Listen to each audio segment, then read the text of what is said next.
So I'm with Michael Lee, and you're involved in the Irish Drum Academy here today, Michael. And you did. There's three drummers here. Mark Mendoza. Am I right? Mark Mendezier. Mark Mendoza. You put it right. Mark Mendezier. Steve White, who worked with Paul Weller and the likes and Oasis. But you worked with my favourite band, Michael. Which is? Lizzy. You worked with Tin Lizzy. You did the last 2 years ago. You were on stage, weren't you, in the Olympia? Actually, no. I've only joined the band this year. I've replaced Tommy Aldridge. Yeah, Tommy Aldridge. Yeah. So what's the lineup of Lizzy these days? It's Scott Gorham, who's the original guitar player. John Sykes, who wrote Cold Sweat with Phil Lynott. Yeah. Myself and a bass player. What's the bass player called? Randy Gregg.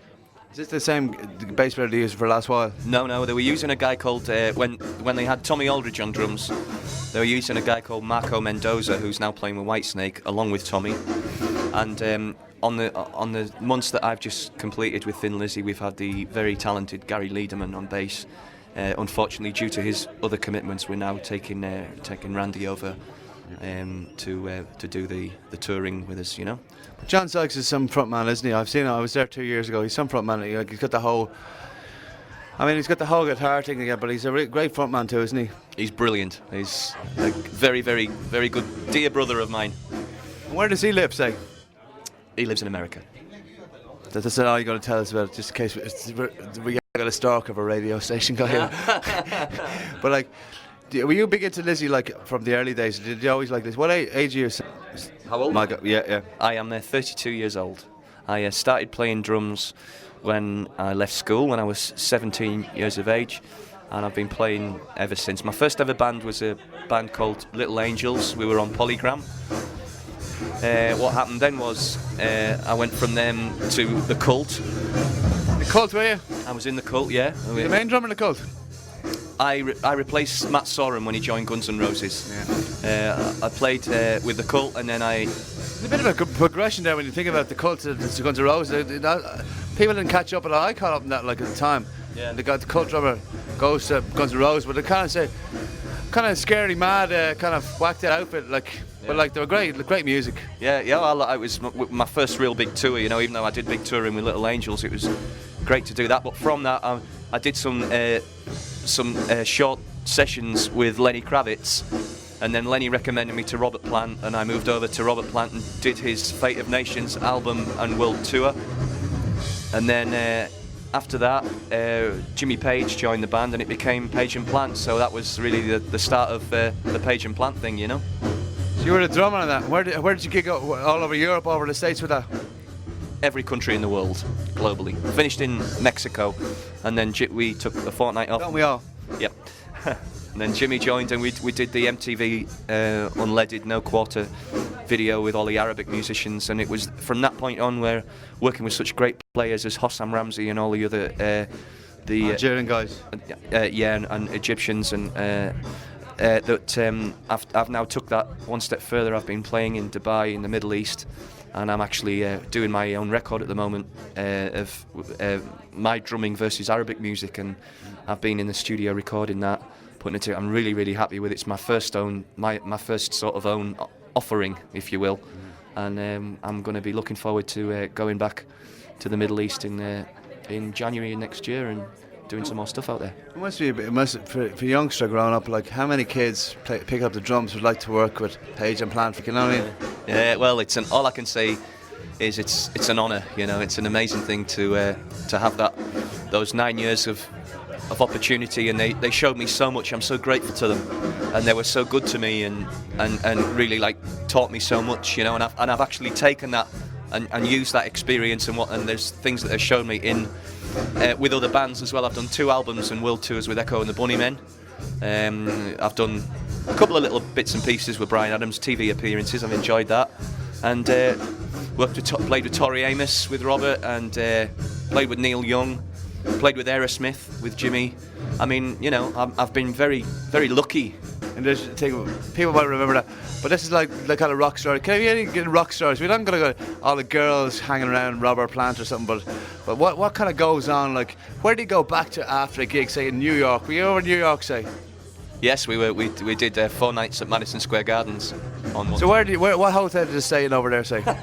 Because we move around a lot. oh yeah, no. Never in the same place twice, mate. Never in the same place twice. But like, what are they guys like? What do they do after? Like, what does Jimmy Page do after a gig? I mean, that's a rock question, isn't it?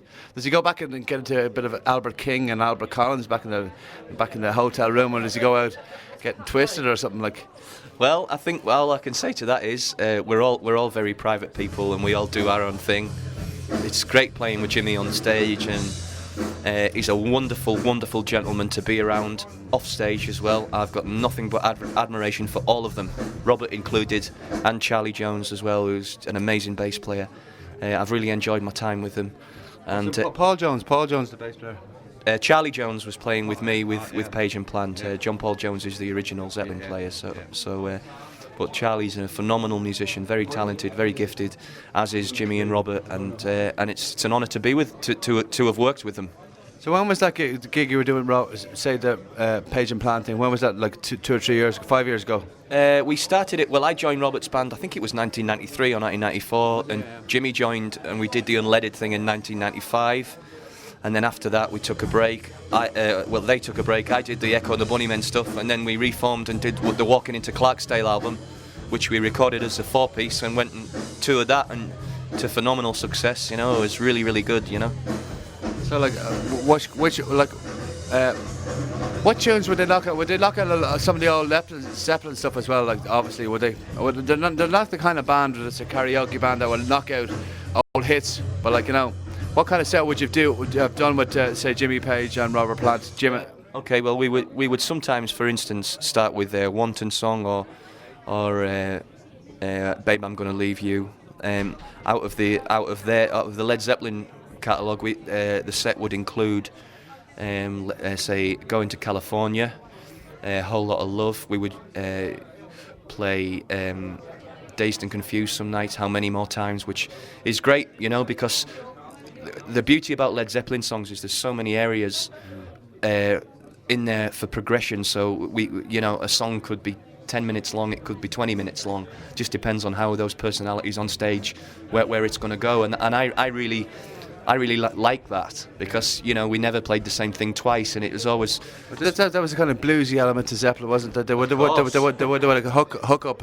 They weren't known as a blues band; they were known as a rock band, but they could do a hook back into their own interpretations of their own songs. But that was the kind of way, isn't it? My favourite song that we used to play was No Quarter, because I just love the mood of that, the darkness of it, And then also when we did, we finished the set with Rock and Roll, and I got to play the drum solo at the end, which was phenomenal. And they're just amazing songs to play, as is with Thin Lizzy. I mean, those songs are just, Phil's songs are just, they deserve to be played. They're too good not to play.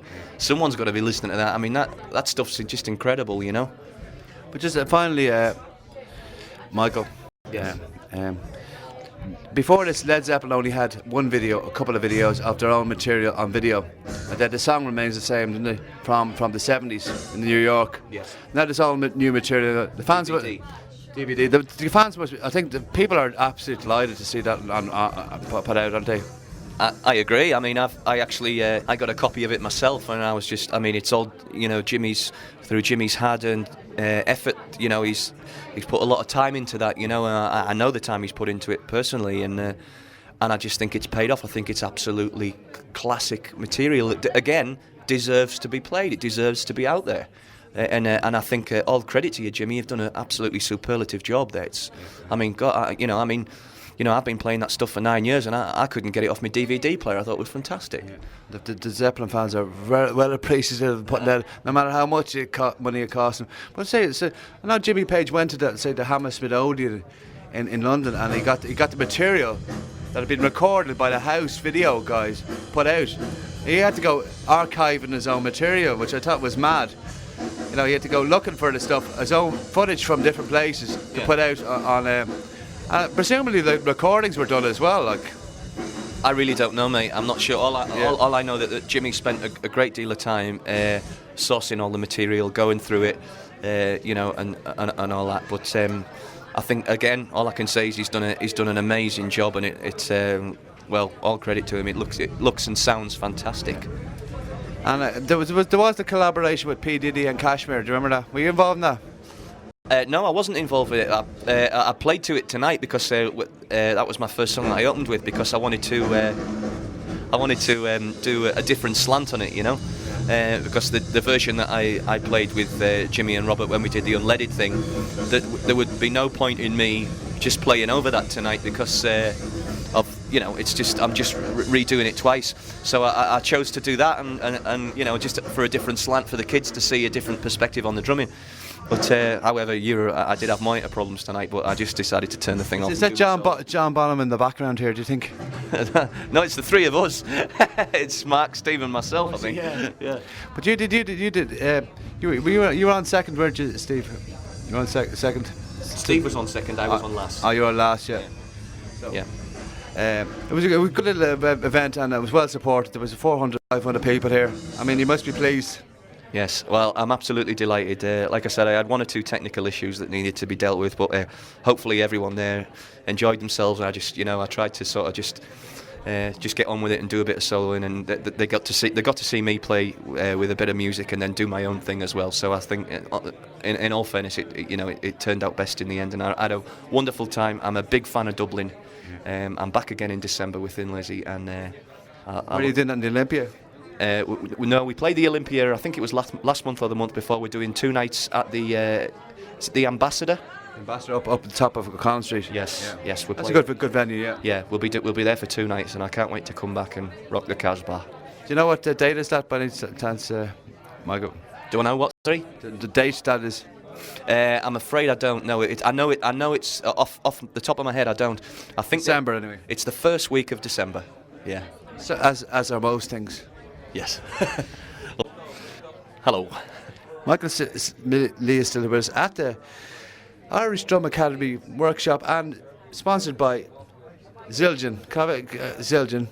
And Michael, you ran into the few that you ran. I didn't say rang. You ran into a few guys from, say, Van Halen. Like, they're some musicians as well. They're big musicians over the States, aren't they? I mean, they're phenomenal musicians over the States. They put on some great gigs. Have you any good stories, or like? No, we don't go and get the rock and roll stories, but like, what you think of the musicians like? I think well, Eddie and Alex are just, to me, just absolutely phenomenal players. I mean, obviously, when I first started playing drums, I mean, Alex was one of my sort of heroes, you know. I'm very fortunate enough now to be on the same drum company, as in we share the same drum equipment, Ludwig. So I've actually met him through that, and Eddie I met quite a few years ago when I was playing with Little Angels. We had a sort of a joint party together in London. Phenomenal players. They've made some magical records, and I just think they're great. You know, they really inspired me in the early days. So, yeah. Well, I saw David Lee Roth with the reformed kind of David Lee Roth show, but he can put on a good show too. And they had a guy doing the Eddie Van Halen and stuff, and like my favourite tunes were like Panama Hot for Teacher and like that kind of crew. But like the old school days of Van Halen, I don't know if you know, but I'm sure you do. They were fairly bluesy. Like they put out some bluesy stuff at the beginning. Children First and all that was a great album, you know. Yeah. In fact, I seen a David Lee Roth song the other day on it. I was just been doing a tour with the Choir Boys, and we were in a gig, and there was a David Lee Roth song come on, Yankee Road. It wasn't California Girls. No, it wasn't. I won't know. Well, that's my mind for you, isn't it? All right, yeah. But I think he's done some great stuff. He's a great front man. So Sammy Hagar, and you know, I just Sammy Hagar, New Halen video, and they renamed New Halen in Connecticut on their video. New Haven or New Halen, New Haven to New Halen, I should say. But like, if you run into the guys, I tell you what, tell them I'll be over there, and they can get me the bass player can get me that bottle of JD that we was drinking on stage in that video. You know, if there's any of it left of it. But like, all right, that's wonderful. Thanks.